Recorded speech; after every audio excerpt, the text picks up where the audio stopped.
All right, Anthony Bowens versus Jungle Boy. And Max Caster, of course, wrapped him to the ring and made fun of Jungle Boy not being able to talk, which he sometimes strikes a nerve, as Dennis Condrey would say. Here's the thing. I didn't even critique this match as a match. It was a nice match between two young guys that don't have a lot of experience. And then again, out of nowhere, Jungle Boy got the snare trap and won it. They don't try to come up with a finish anymore. They just, again, do all of their moves. And then here, I'll catch you in a hold. Okay. They don't actually lay out and build a finish anywhere. But the problem with Jungle Boy is that when he's with someone, a veteran heel that's clearly a heel and is a veteran and knows how to lead a match, he's fantastic. His talent, his specialness is that beautiful, gorgeous face, selling from and fighting back from underneath. You shine him a little bit at the start just so he doesn't look like a schlub, and then some way or another you heel him and cut him off, and then you get heat on him and give him hope spots and let him fight from underneath and let the people get the sympathy and build that to where they want to see him make that comeback. And then when he blows a comeback and does all his stuff, it's fucking great. And then you need to go home because then you're in danger of him becoming a superhero again after he's had the shit kicked out of him and just disregarding everything and doing, you want him to still look like he's had the shit kicked out of him. So after he blows the big comeback, you go to the finish, whatever it may be. He's brilliant in those situations.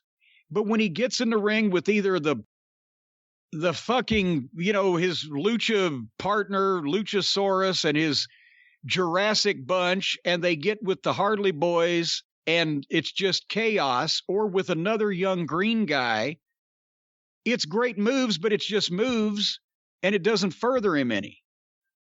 So, that's what you get. He's great when he's with a veteran, and it is what it is when he's not.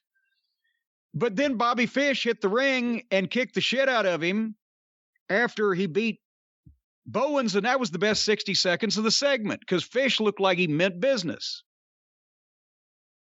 What did I miss in this one? It was an all right match. I thought the rap was pretty clever, made fun of the fact that Jungle Boy's girlfriend is hanging out with the Dark Order. Got a reaction from the crowd, so they understood the reference. I was surprised that Jungle Boy is getting more of a gruff look now. I mean, not really gruff. He's growing his facial hair. But like you said, I'm not going to call his face that gorgeous, beautiful face or whatever the fuck you said. That facial hair kind of looks like somebody glued Cartman's pubes onto his chin, but go ahead. Well, that's the thing. I don't know if all of a sudden this is going to be the new hard Jungle Boy, but, he's built like Sean Simpson, so I think there's only so much you could do right now. You kind of have to treat him like a babyface working from underneath, like you said. But the fans are into him.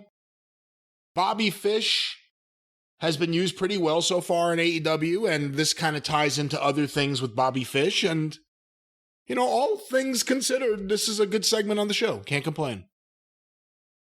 I'll complain about something coming up.